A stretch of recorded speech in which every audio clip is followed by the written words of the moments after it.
ఎవరైనా అంతే పార్టీని ధిక్కరిస్తే సస్పెండ్ చేయవలసిందే. సెకండ్ ఆప్షన్ లేదు. కేసీఆర్ అంటే మీకు తెలియదు, ఆయన ఒక పెద్ద పెద్ద ఇది యుగ పురుషుడు భారతదేశంలోనే. అలాంటి మనిషి బిడ్డే కొడుకు, ఆయనకు ప్రజలు ఇంపార్టెంట్, తెలంగాణ ఇంపార్టెంట్, బిడ్డే కొడుకు కాదు. కాబట్టి ఆయన దేనికైనా తెగిస్తాడు.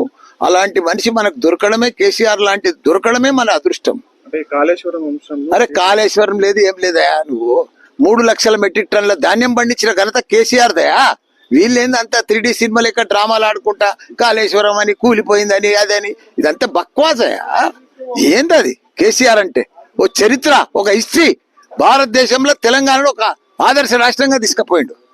ప్రపంచం అంతా ఎదురు చూసింది కేటీఆర్ కోసం, కేసీఆర్ కోసం. అలాంటి మనుషులను పట్టుకొని కాళేశ్వరం అని, కేసు అని, సిబిఐ అని, ఏంటది? అది కరెక్ట్ కాదు. ఇట్లా చేస్తే ఈ సిబిఐలు, ఈ కేసులు, ఇవన్నీ కూడా ఆయన అద్రగణం చేస్తే ఏ సీఎం కూడా పనిచేయలేడు.